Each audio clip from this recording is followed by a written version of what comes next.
My self Nitin Singh. आज के इस वीडियो में हम लोग बीएड सेकंड ईयर के C9 सब्जेक्ट कोड के अंतर्गत यूनिट 5 में डिस्कशन करेंगे ग्राफिकल रिप्रेजेंटेशन ऑफ डाटा।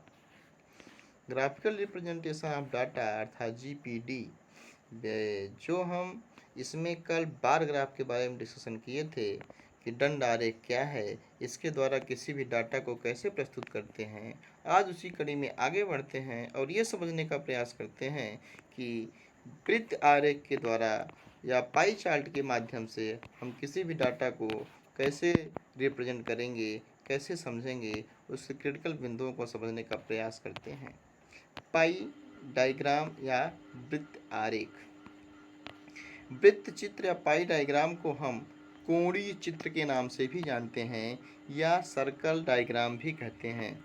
अर्थात हम इसे दो नामों से भी समझते हैं, एक एंगुलर डायग्राम कोणीय चित्र या चक्रारेख के नाम से सर्कल डायग्राम या पाई डायग्राम, तीनों नाम से इसको जानने का प्रयास करते हैं।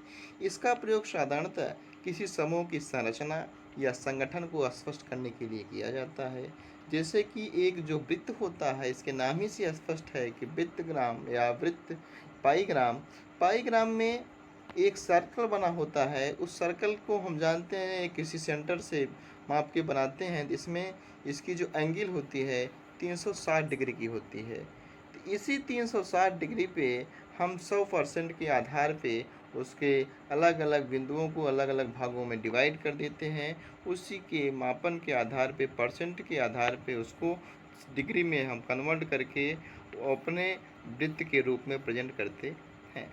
जैसे एक एग्जाम्पल दिया गया है, इस डाटा से हम ये समझने का प्रयास करते हैं इसको हम बाई ग्राफ में कैसे कन्वर्ट करेंगे। जैसे ये डाटा जो हमारे पास दिया गया, इस डाटा को आप जब देखेंगे, ये किसी भी कॉलेज की किसी फैकल्टी का इकोनॉमिकल बैकग्राउंड के जो डिफरेंट सब्जेक्ट्स के बच्चे हैं उनको दिया गया। जैसे आर्ट वर्ग के इतने छात्र हैं, इनकी इतनी डिग्री दी गई। कॉमर्स वर्ग के इतने स्टूडेंट हैं, उनकी ये डिग्री दी गई। साइंस वर्ग के ये स्टूडेंट हैं 100, इसकी ये डिग्री दी गई। और फाइनली मिला के पूरे स्टूडेंट इतने और पूरे डिग्री इतने। अब इसको हम कैसे डिग्री को अंश में कन्वर्ट किए हैं, क्योंकि हमें पता है एक सर्कल में 360 डिग्रियां होती हैं और टोटल स्टूडेंट कितने हैं 600। इसका मतलब 360 डिग्री बराबर 600 स्टूडेंट। तो हम एक डिग्री की वैल्यू निकालने के लिए जब इसमें चेंज करेंगे तो 600 में किसका भाग देना पड़ेगा, 350 का। इसी के बेस पे हम व्यक्त किए हैं और समझने का प्रयास कर रहे हैं। देखते हैं एग्जाम्पल के माध्यम से कि 360 पूरे छात्रों को 600 छात्रों को 360 एंगल में हम कैसे प्रस्तुत करते हैं, ये समझने का प्रयास करते हैं। पहले जो आर्ट वर्क के स्टूडेंट को दिया गया, 350 स्टूडेंट में से 210 एंगल कैसे आया डिग्री, उसको समझते हैं। आर्ट वर्क के कोई स्टूडेंट कितने हैं 360, ये डाटा में दिया गया। और हमें ये पता है किस में बदलना है, एंगल में बनाना है। एक एंगल की वैल्यू क्या बताएं, जब एक एंगल को नंबर्स को हम एंगल में बदल लेंगे तो इसका रिवर्स कर दिए थे। क्या, एक एंगल की वैल्यू हो गई थी 360/600।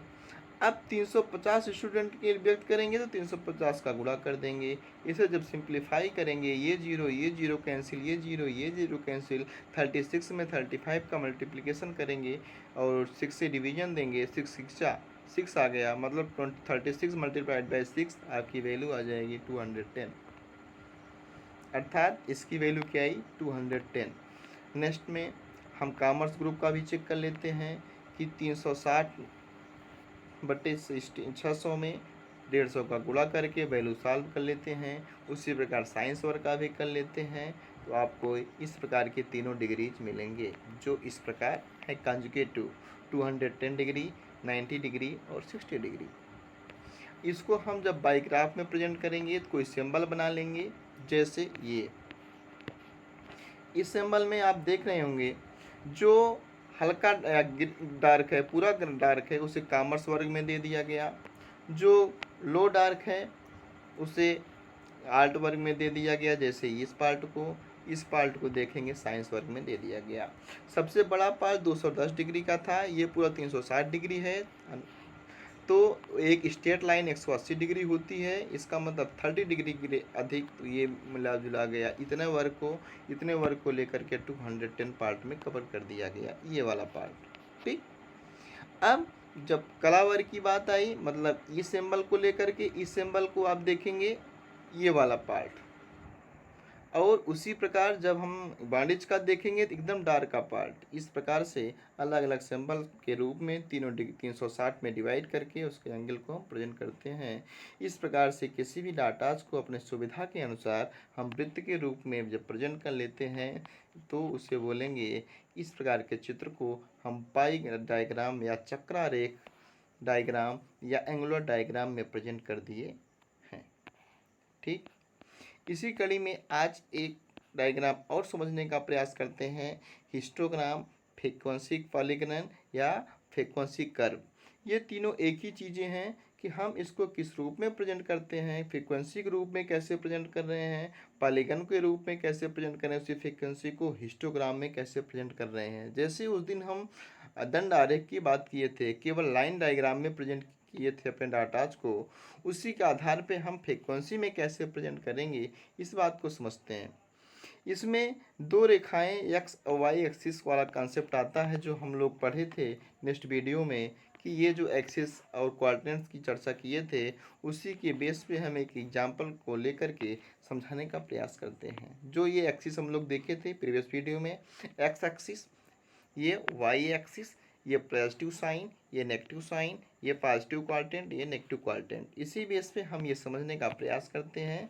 इस प्रकार के जो डाटा आज मिलते हैं, प्राप्तांक स्कोर देख रहे हैं, इस एक प्रकार ये फ्रीक्वेंसी दिया गया, ये स्कोर दिया गया, अर्थात एक्स एक्सिस पे जो डाटा आज दिया गया, इस एक्सिस पे स्कोर दिया गया, और इस वाई एक्सिस पे जो दिया गया ये फ्रीक्वेंसी दिया गया। कभी काल इसी फ्रीक्वेंसी को जो हम दंड के आरेख के रूप में, जैसे इसका 3 नाम है, इसी फ्रीक्वेंसी को जो पॉलीगॉन के रूप में प्रेजेंट करेंगे, ये तो हिस्टोग्राम के रूप में हुआ, ये देख रहे हैं आयत के रूप में हिस्टोग्राम कहा गया। और इसी को जब पॉलीगॉन के फ्रीक्वेंसी के रूप में प्रेजेंट करेंगे तो आपको इस प्रकार का चित्र दिखता हुआ नजर आएगा, देख रहे हैं। और ये जो क्लास इंटरवल 20 से 30 था, तो 15 से 20 था, 17 कैसे आया, 22 कैसे आया, 23, 37 ये कैसे आया, इसको हम चर्चा भी कर रहे हैं। और इसमें भी हम देख रहे होंगे ये जो स्कोर है, इसमें डेसिमल पॉइंट कैसे आया, डेसिमल कहाँ से आया, इसकी भी चर्चा कर रहे हैं। और ये स्कोर की मिड वैल्यू कैसी आई, 17, 22, 37 एंड सो ऑन 52, इसको समझते हैं एक डाटा से। ये जो फिगर बना हुआ है, इसके लिए इस फिगर को आप समझने का प्रयास कीजिए। इसमें क्या है, इस फिगर में एक CI दिया गया है जो इस प्रकार है, और इसका मिड पॉइंट नोट किया गया है, और ये फ्रीक्वेंसी है। हम लोग जब इसी डाटाज को एक वैल्यू के रूप में, फ्रीक्वेंसी कर्व के रूप में, हिस्टोग्राम के रूप में या बार ग्राफ के रूप में प्रेजेंट करेंगे तो कैसे करेंगे। जैसे आप लोगों ने ये देखा कि ये क्लास इंटरवल है, कौन सा, 20 और 24। ये क्लास इंटरवल में आपके मिड पॉइंट क्या पड़े, 22 पड़े, और कितने फ्रीक्वेंसी पड़े, ये फ्रीक्वेंसी का डाटा गिवन होता, फाइंड नहीं कर सकते, क्योंकि इसी डाटा पे आपको फिगर को ड्रा करना है। अर्थात ये पॉइंट आप बना सकते हैं मिड पॉइंट, बिना मिड पॉइंट के आप कोई भी क्वेश्चन ड्रा नहीं कर पाएंगे जब मिड पॉइंट वैल्यू पे हम ड्रा करेंगे, या इसकी एग्जैक्ट वैल्यू पे भी ड्रा कर सकते हैं। इसकी एग्जैक्ट वैल्यू क्या हो जाएगी, इसकी एग्जैक्ट अपर लिमिट या एग्जैक्ट लोअर लिमिट। इसकी लोअर लिमिट 20 है, लेकिन एग्जैक्ट की जब बात करेंगे, एग्जैक्ट लोअर लिमिट की बात करेंगे तो हाफ माइनस कर देंगे, इट मीन्स 19.5 हो जाएगी। और इसकी एग्जैक्ट अपर लिमिट की बात करेंगे, अपर लिमिट में क्या करेंगे, एग्जैक्ट अपर लिमिट में हम वही हाफ अधिक कर देंगे, इसका मतलब ये हो जाएगा 24.5 हो जाएगा। ये प्रक्रिया सभी के साथ करेंगे, इसका मतलब इसका एग्जैक्ट लोअर कितना हो जाएगा, 34.5, इसका कितना एग्जैक्ट अपर हो जाएगा, 39.5। सिमिलरली इसके साथ भी करेंगे तो क्या इसका एग्जैक्ट लोअर लिमिट क्या हो जाएगा, 54.5, इसका एग्जैक्ट अपर लिमिट क्या हो जाएगा, 59.5 and so on.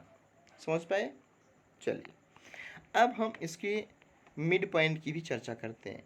Mid point का मतलब मध्य बिंदु, जैसे लिखा गया ना कि किसका मध्य बिंदु, वर्ग का, मतलब CI का मिड पॉइंट। कैसे, आप ये देखिए 20 से लेकर के 24 तक कितने डिजिट्स हुए, मतलब 20, 21, 22, 23, 24। ठीक, इसमें कितने डिजिट हुए, 1 2 3 4 5। इट मीन्स इसका मीन वाली बीच वाली वैल्यू क्या हो जाएगी, मिड पॉइंट हो जाएगी। ठीक, नहीं समझ पाए, कोई बात नहीं। सबसे जुगाड़ 20 और 22 को ऐड कर दीजिए, कितना आया 44। 44 में 2 का डिवाइड कर दीजिए, 22 आया। इस प्रकार से भी आप इसकी मिड पॉइंट निकाल लेंगे। Exact upper limit exact lower limit को ऐड कर कर भी 2 से भाग देंगे तो इसकी मिड वैल्यू आ जाएगी। ठीक, किसी का भी ले लीजिए, जैसे 40 और 44 ले लीजिए, 40 और 44 को ऐड करेंगे तो क्या आ जाएगा 84। ठीक, 84 को 2 से डिवाइड करेंगे क्या गया 42। आया कि नहीं आया। इस बेस पे हम सभी क्लास इंटरवल का मिड पॉइंट निकाल लेंगे और फ्रीक्वेंसी दिया गया है। अब हम यहाँ पे आते हैं। अब देखिए, जब हम इस फ्रीक्वेंसी को इस फ्रीक्वेंसी कर्व के रूप में ड्रा करेंगे, इस कॉलम में फ्रीक्वेंसी पुटअप कर दिए, इस कॉलम में हमें स्कोर का मिड पॉइंट पुटअप कर दिए एक्स एक्सिस पे। ये 17 आया, इसका मतलब 15 और 20 वाले क्लास इंटरवल का मिड पॉइंट है। ये 22 किसका मिड पॉइंट है, 1 2 से लेकर के 25 के बीच का मिड पॉइंट है। फिर इस प्रकार से 26 से लेकर 30 का मिड पॉइंट ये है। इस मिड पॉइंट में जो हमारी फ्रीक्वेंसी पड़ेगी उसके दोनों के एग्जैक्ट रो में करते जाएंगे और जैसा शेप बन रहा है उसी शेप पे पेंसिल से या हल्के हाथ से मार्क करते चले जाएंगे, तो इस प्रकार की फ्रीक्वेंसी आपको ड्रा हो जाएगी। ठीक, अब इसको समझते हैं। एग्जैक्ट लोअर लिमिट, जो हिस्टोग्राम की बात आई थी, एग्जैक्ट लोअर लिमिट अर्थात जो उसकी लिमिट होगी उसी लिमिट को हम क्लास इंटरवल में मान जाएंगे। जैसे उसमें क्या था 20 से 24, इसका मतलब हाफ माइनस कर दिए, क्या एग्जैक्ट क्या हो गया था, जिसे ये फिगर में दिया गया क्या 19.5। ये क्या एग्जैक्ट लोअर लिमिट है कि नहीं है।